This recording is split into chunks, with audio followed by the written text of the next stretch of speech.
Need to see you in the conference room. The text from Derek Wilkins appeared on my phone without any context or greeting. My stomach tightened as I read it, though I couldn't pinpoint why. After 17 years at Haven Mart's flagship store in Sacramento, I'd received countless meeting requests, but something about this one felt different. My name is Lisa Romero, and at 51, I had become something of a fixture at Store 137. I started as a floor associate when my daughter was in elementary school, gradually working my way up to senior operations lead. I trained half the current staff, restructured our inventory systems to reduce shrinkage by 18%, and helped our location consistently rank in the top 5 for the Western region.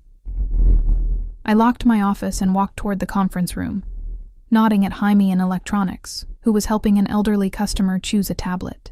He gave me a thumbs up. We'd implemented a new training protocol last month that had boosted his department's customer satisfaction scores. The conference room door was closed, which was unusual for our open-door culture. When I entered, Derek was standing near the window, his arms crossed. Beside him sat Patricia from Human Resources, her expression carefully neutral. A folder lay on the table between them.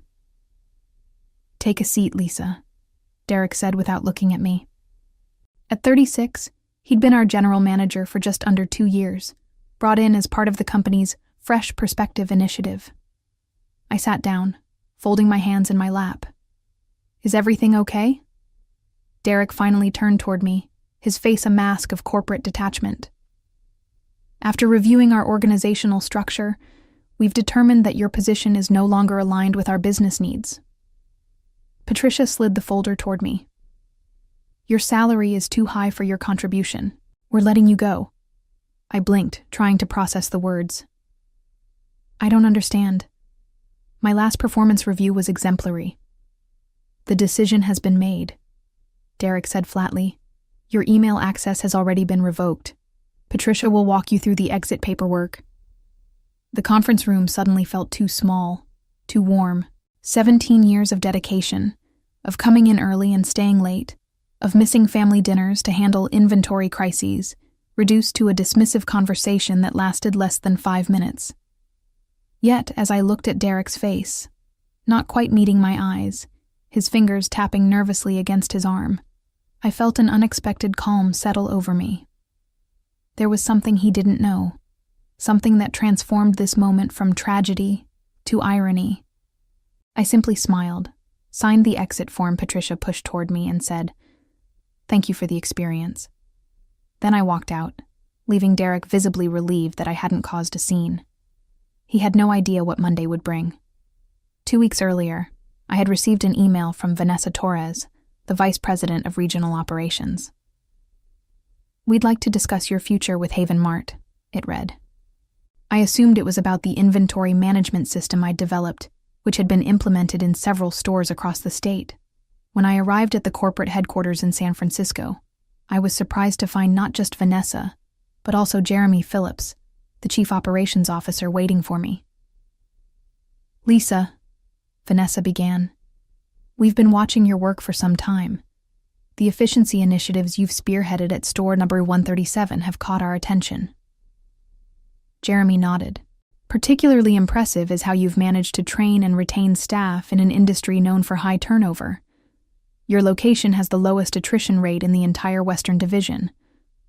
I'd never thought of my work as particularly remarkable. I simply did what seemed logical: treat people with respect, identify inefficiencies, and implement practical solutions. We're restructuring our regional leadership," Vanessa continued, "and we need someone who understands both the operational and human elements of our business. Someone who can transform our other locations the way you've helped transform store number 137. We'd like to offer you the position of regional director," Jeremy said, sliding a folder across the table. "You would oversee all 15 locations in Northern California, including Sacramento." I opened the folder, scanning the job description and the salary figure, nearly double what I was currently making. My hand trembled slightly as I flipped through the pages. "This would mean supervising all current general managers in the region," Vanessa added, "including Derek Wilkins." I looked up, meeting her eyes. There was a knowing look there, an unspoken acknowledgement, Derek's reputation for taking credit for others' work and pushing out experienced staff had not gone unnoticed. "We've seen how he operates," Jeremy said quietly. "And we've seen how you operate. The contrast is illuminating." I thought about my team at store number 137, how we'd weathered inventory crises, holiday rushes, and the chaos of the pandemic together. I thought about the young associates I'd mentored who now held management positions throughout the company. "When would you need an answer?" I asked. "Take the weekend," Vanessa replied. "But we'd like you to start as soon as possible. The regional office is here in San Francisco, but you'd be traveling to all locations regularly." I drove back to Sacramento that evening, the offer letter tucked safely in my bag, a mixture of pride and vindication warming my chest. After 17 years of quietly driving results while others took the spotlight, my work had finally been recognized by the people who mattered. I called my daughter that night and told her about the offer. "Take it, Mom," she said immediately. "It's about time." The following Monday, I accepted the regional director position, asking for a 2-week transition period to wrap up projects at store Burger 137. Vanessa agreed, emphasizing the confidential nature of the appointment until the official announcement. "We'll announce it company-wide next Friday," she said. "Until then, proceed as normal." So I did. I continued my daily routines, meeting with department heads, addressing inventory discrepancies, and mentoring newer team members. I even helped Derek prepare for his quarterly presentation to the board, staying late to ensure his numbers were accurate and his proposals solid. During this time, I noticed Derek watching me with increasing suspicion. Twice, I caught him reviewing printouts of my email correspondence with vendors. Once, he questioned Julia from accounts about purchase orders I'd approved. "He's looking for something to use against you," Julia whispered during our lunch break. "He's been asking about expense reports, overtime approvals, anything he could flag as problematic." I wasn't surprised. Derek had systematically removed most of the senior staff who had been at store number 137 before his arrival. Thomas from warehouse operations was reorganized out after 22 years. Catherine from customer service was placed on a performance improvement plan so demanding that she resigned after 3 decades with the company. I was the last of the old guard, and my salary, increased through years of modest raises and promotions, was undoubtedly a tempting target for someone looking to cut costs and demonstrate bold leadership to corporate. What Derek didn't realize was that corporate was watching him, not me. On Wednesday, I received an embossed envelope containing my official offer letter, benefits package, and a welcome note signed by the executive team. I would start the following Monday. That same day, I noticed Derek in a lengthy closed-door meeting with Patricia from Human Resources. They emerged looking grim, but determined. By Thursday morning, the conference room had been reserved for a personnel discussion at 2 p.m., the same time Derek texted me to meet him there. As I cleaned out my desk after the termination meeting, I felt an odd sense of peace. For years, I had poured my heart into this store, into the people who worked here. I had missed dance recitals, declined vacations, and worked holidays to ensure everything ran smoothly. And while being dismissed so callously stung, I knew that my journey with Haven Mart wasn't ending. It was expanding. I handed my keys to Patricia, who couldn't quite meet my eyes. "Is there anything you'd like to say for the record?" she asked, her voice professional but strained. I thought about telling her then, about the offer letter sitting in my car, about the corporate apartment in San Francisco I had just signed a lease for, about how on Monday I would step into a role that would make Derek answerable to me. But instead, I simply smiled. "No," I said. "I think everything will become clear very soon." I walked out of store number 137 not as a terminated employee, but as its future regional director. Derek just didn't know it yet. Friday morning, I woke up feeling lighter than I had in years. For the first time in nearly 2 decades, I didn't have to rush to Haven Mart to handle the early shipments or prepare for weekend crowds. I savored a second cup of coffee on my porch, watching the Sacramento sunrise paint the sky in shades of pink and gold. My phone buzzed with messages from coworkers who'd heard about my termination.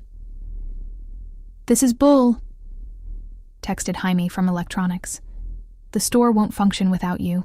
"Derek's making a huge mistake," wrote Bethany from customer service. "We're all in shock." I responded with gratitude but offered no details about what was coming. The official announcement would go out that afternoon, and I didn't want to undermine corporate's communication plan. At noon, my daughter Gabriella called. "Mom, I can't believe they fired you. After everything you've done for that place." "It's okay, sweetheart," I assured her. "Everything happens for a reason." "Well, I hope that reason involves Derek getting what he deserves," she said fiercely. "Remember when he didn't approve your time off for my graduate school ceremony? Or when he took credit for your inventory system at the regional meeting?" I did remember, but those slights seemed small now, knowing what was coming. "Let's not focus on the negative," I said. "How about we celebrate this weekend? I start a new job on Monday."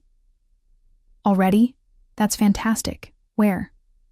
"Still with Haven Mart, actually, but in a different capacity." Before I could elaborate, my phone beeped with an incoming call from Vanessa Torres.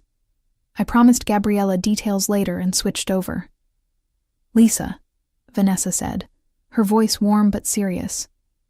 "We just issued the company-wide announcement about your appointment. I wanted to give you a heads up that it's causing quite a stir at store number 137. I felt a flutter of anticipation. I imagine it would. Derek Wilkins called our office almost immediately, claiming there must be some mistake. When our executive assistant confirmed the appointment, let's just say he wasn't pleased. I could picture Derek's face, the gradual transformation from confusion to disbelief to horrified realization. The same man who had dismissed me so coldly just yesterday was now learning that I would be his direct supervisor starting Monday. "Is there anything I need to do?"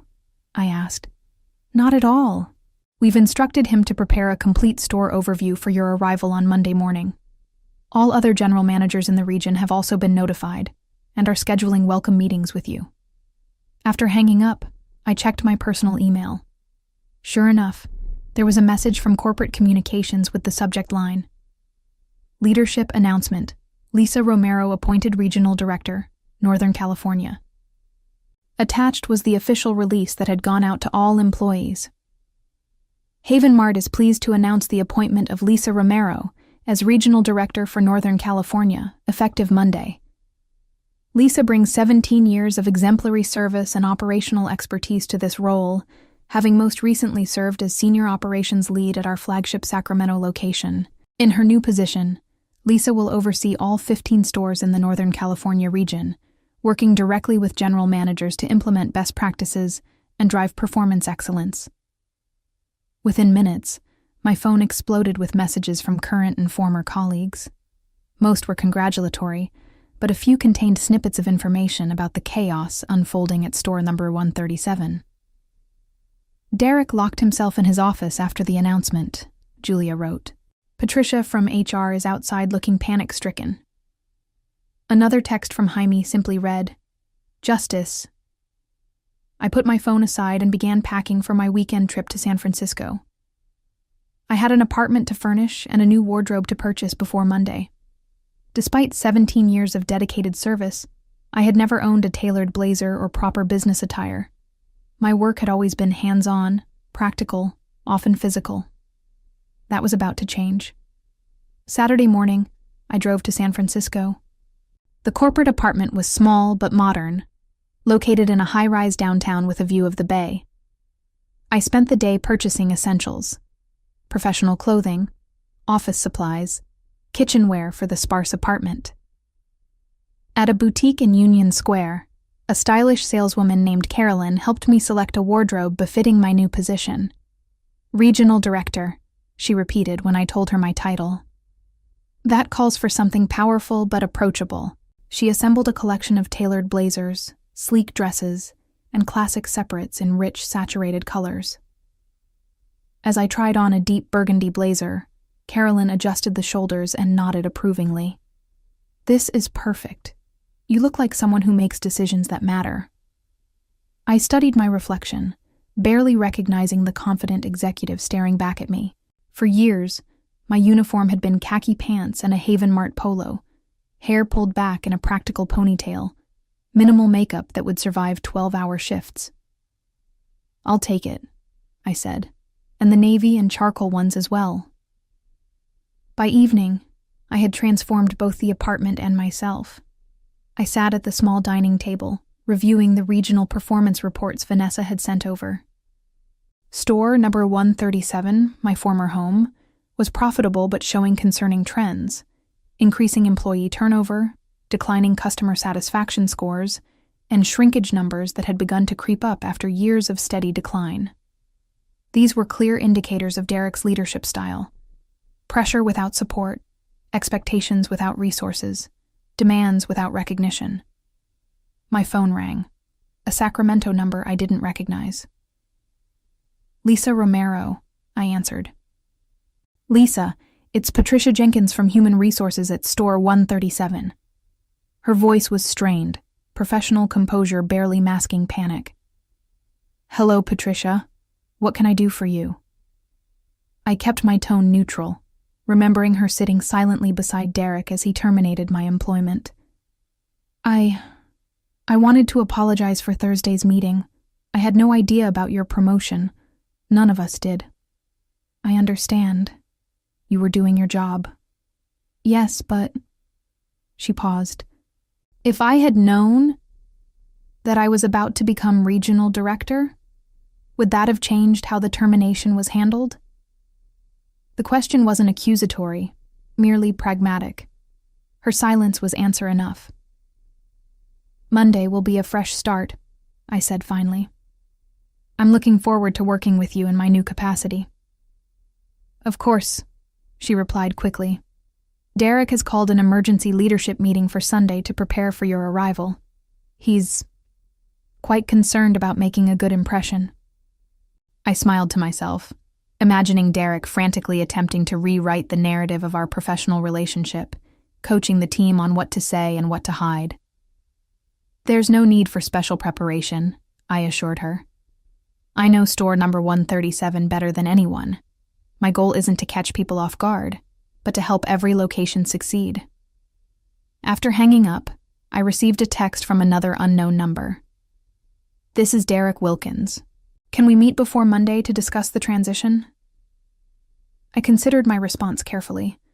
Part of me wanted to ignore the message, to let him stew in anxiety until our official meeting. But that wasn't the leader I intended to be. "Good evening, Derek," I typed. "All general managers will have one-on-one meetings with me during my first week. I've reserved Monday 9 a.m. for store number 137, as noted in the calendar invitation from Regional Operations. Please prepare the quarterly performance overview, staffing assessments, and loss prevention reports. See you then."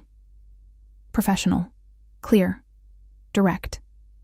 No trace of resentment or triumph, despite the sweet vindication coursing through me. I put my phone away and returned to the reports. Success would be my revenge. Not just personal success, but creating an environment where every employee had the opportunity to thrive, something Derek had systematically dismantled during his tenure. Monday would be about more than just seeing Derek's face when I walked in as his new boss. It would be about beginning the process of rebuilding what he had broken. Sunday evening, I received a call from Vanessa. "How are you feeling about tomorrow?" she asked. "Prepared," I answered honestly. "I've reviewed all the regional data and identified key areas for improvement at each location." "That's why we hired you," she said with approval. "But I'm more curious about how you're feeling about store number 137 specifically, about facing Derek." I considered the question. Throughout the weekend, colleagues had been feeding me information about the frantic atmosphere at the store.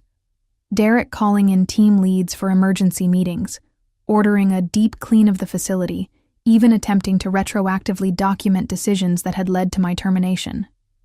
"I'm not approaching tomorrow as personal," I said finally. Derek made business decisions he thought were in his best interest. Now I'll make business decisions in the best interest of Haven Mart and its employees. Professionally answered, Vanessa noted. But off the record, it must feel pretty satisfying. I allowed myself a small smile. I won't deny there's a certain poetic justice to the situation. After we hung up, I laid out my outfit for the morning. The burgundy blazer, a cream silk blouse, tailored black pants, and leather heels that added 2 inches to my height. Professional armor for a pivotal day. My phone buzzed with a text from Gabriella. "Knock 'em dead tomorrow, Mom. So proud of you." I slept soundly that night, more at peace than I had been in years. Monday morning arrived with fog hanging over San Francisco Bay.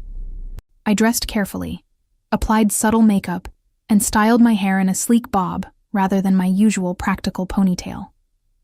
The woman in the mirror looked confident, authoritative, ready to lead. The drive to Sacramento took longer than expected due to traffic, but I still arrived at store number 137 10 minutes before our scheduled meeting. I parked in the visitor section rather than my old spot, gathering my leather portfolio and taking a deep breath before exiting the car. As I walked toward the entrance, I noticed several employees watching through the windows, some whispering to each other, others outright staring. Word of my arrival had clearly spread. Jaime was stationed by the door, his eyes widening as he took in my transformation. "Wow, Lisa. Ms. Romero. You look amazing." "Thank you, Jaime. How are things inside?" He grinned. Tense. Derek's been in the conference room for an hour already. Patricia's stress-eating donuts in the break room. I nodded, maintaining my professional composure despite the amusement bubbling inside me. "I'll head straight there, then." The store looked different somehow. Not physically changed, but altered by my new perspective. For 17 years, this had been my world, my responsibility. Now it was just one of 15 locations under my supervision. As I walked through the main floor, employees stopped what they were doing to watch. Some nodded respectfully. Others gave subtle thumbs-up signs or knowing smiles. I acknowledged them with professional nods, maintaining the dignified demeanor my position required. When I reached the conference room, I paused outside the door, gathering myself for what was to come. Through the glass panel, I could see Derek sitting alone at the table, surrounded by binders and spreadsheets, checking his watch nervously. I knocked once and entered without waiting for a response. "Good morning, Derek," I said, my voice steady and authoritative. He stood abruptly, his face draining of color as he took in my appearance, no longer his subordinate in a company polo, but his superior in executive attire. "Lisa," he stammered. "Thank you for coming." "That's Regional Director Romero," I corrected gently, extending my hand. "Shall we begin?" The meeting began with Derek attempting to control the narrative. He had prepared an elaborate presentation highlighting store achievements, many of which were initiatives I had personally developed before my termination. "Under my leadership," he began, clicking through a slide showing improved inventory metrics, "Store number 137 has implemented revolutionary tracking systems that have reduced shrinkage by 18%. I allowed him to continue, noting how he carefully avoided mentioning my contributions. When he finished the overview, I opened my portfolio and removed a single sheet of paper. "Thank you for that presentation," I said evenly. "Now, I'd like to discuss the termination of a senior operations lead with 17 years of experience, executed without corporate approval or proper documentation." Derek's confident facade cracked. "I can explain." "I'm sure you can," I interrupted, still calm. "But first, I'd like you to explain these numbers." I pushed a report across the table. Turnover rates at store number 137 under his management, showing a dramatic increase in departures among experienced staff. "We've been restructuring," he said weakly. Restructuring typically doesn't result in losing your most knowledgeable employees right before holiday season. I removed another document. Or in customer satisfaction scores dropping 15 points in 18 months. Derek's eyes darted to the door as if considering escape. Let me be direct, I continued. Havenmart values leadership that builds rather than dismantles, that nurtures talent rather than discarding it when it becomes inconvenient or threatens one's authority. I closed my portfolio. You have two choices, Derek. You can submit your resignation, effective immediately, with standard severance, or you can commit to a comprehensive performance improvement plan under my direct supervision, with weekly evaluations and clear benchmarks for progress. The irony wasn't lost on either of us. I was offering him the same ultimatum often used to push out experienced employees. Derek swallowed hard. I'd like to explore the improvement plan option. I nodded, revealing nothing of the satisfaction I felt. Then we have a lot of work to do. Let's begin with how you plan to rebuild the team you've systematically dismantled. Over the next month, I divided my time between all 15 Northern California locations, but paid special attention to store number 137. Derek, now under intense scrutiny, struggled to adapt to a leadership style that valued transparency and collaboration over authority and control. During our weekly one-on-one meetings, I addressed every aspect of his management approach. Your team doesn't trust you, I told him candidly. Trust is earned through consistency, honesty, and genuine support, not fear. Derek nodded stiffly, unable to meet my eyes. I understand. Do you? Because understanding requires empathy, Derek. It means recognizing that every associate, regardless of their position, contributes value to this organization. I implemented changes that directly countered his previous approaches. We rehired Thomas from warehouse operations, bringing back his 22 years of expertise. Catherine from customer service returned as a trainer for new associates. Most importantly, I established anonymous feedback channels so staff could report concerns without fear of retaliation. Throughout this process, I maintained absolute professionalism. I never mentioned our previous history, never alluded to his role in my termination, never allowed personal satisfaction to influence business decisions. By the 6th week, Derek requested another private meeting. I'd like to tender my resignation, he said, sliding an envelope across the desk. I've been offered a position with another company. I accepted the envelope without opening it. I wish you success in your new role. That's it? He asked, seeming almost disappointed by my measured response. Did you expect something more dramatic? I asked, allowing myself the smallest smile. He shook his head, a flush creeping up his neck. No, thank you for the opportunity to improve, even if I didn't ultimately succeed. Growth isn't linear, Derek. Perhaps this experience will inform your approach to leadership in the future. As he left my office, his shoulders slumped in defeat. I felt no triumph, only the quiet satisfaction of a system rebalancing itself. The next day, I recommended Jaime from Electronics for the interim general manager position. His empathetic leadership style and operational knowledge made him the perfect candidate to heal the fractured culture Derek had created. Are you sure I'm ready? Jaime asked when I presented the opportunity. I've been watching you for years, I told him.